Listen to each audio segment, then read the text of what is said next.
the situation in Ukraine is getting heated and is getting very worrisome. So let's go ahead and put this up there on the screen. We talked previously about the calls between the Russian defense minister and also our defense ministers, many in NATO countries. Well, that has continued at the conversational level.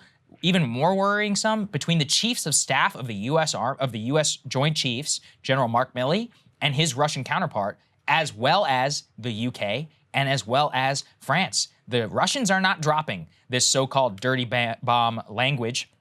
They are claiming consistently that it is on the verge, and they're going to use it as a pretext for escalation. The U.S., after, put out a statement, let's put this up there, says that it sees no indication that Russia is preparing to use nuclear weapons, but says that dirty bomb claims are a pretext for escalation in Ukraine. This morning, Krystal, things continue to move in a very, very worrisome direction. So the Ministry of Foreign Affairs of Russia actually just put out a statement where Lavrov, their own foreign minister, has come out and said that he believes that there will be a dirty bomb warning. Let me go ahead and read it to you. He says that dirty bomb warnings are continuing in Ukraine, and he says that will have some pretext for response. Now, why does that matter? When the Russian Ministry of Foreign Affairs and the Russian Minister to the United Nations are all putting tweets out in a concerted propaganda campaign saying, oh, Ukraine is about to use a dirty bomb, all of that.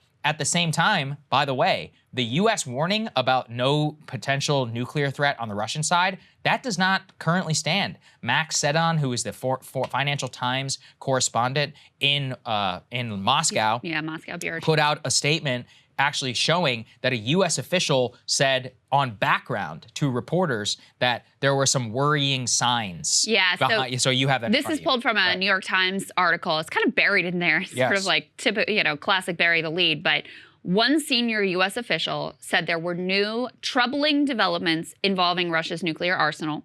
The official asked for anonymity and declined to provide any details given the sensitivity of the issue. Now, I should say the same article quotes other officials who are saying, no, we don't see any movement. We don't see any change. As we continue to be concerned, and especially with the dirty bomb rhetoric, we don't actually see anything shifting here. But there was at least one senior U.S. official that was telling the New York Times this, for whatever reason or whatever they're saying, we have no idea.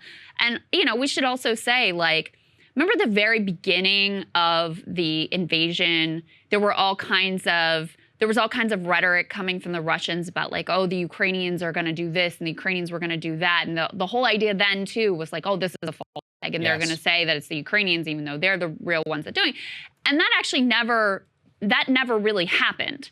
So we should say there is a history here, too, of Russia using this sort of rhetorical whatever they think they're doing here, and then not leading to some sort of false flag action from them. But obviously that is the concern at this point. Yeah, I mean, I think we should also say that this was a pretext for, look, nobody will ever know what happened in Syria. What we do know is that the Russians claimed that Assad opponents had used some sort of chemical weapons, and the same general who was in charge right here of Ukraine, who was in charge of the Syria campaign, used it as a pretext in order to drop cluster bombs, vacuum bombs, all of that on civilians and massacre 250,000 people in the Battle of Aleppo and further. So this is not outside of the Russian playbook.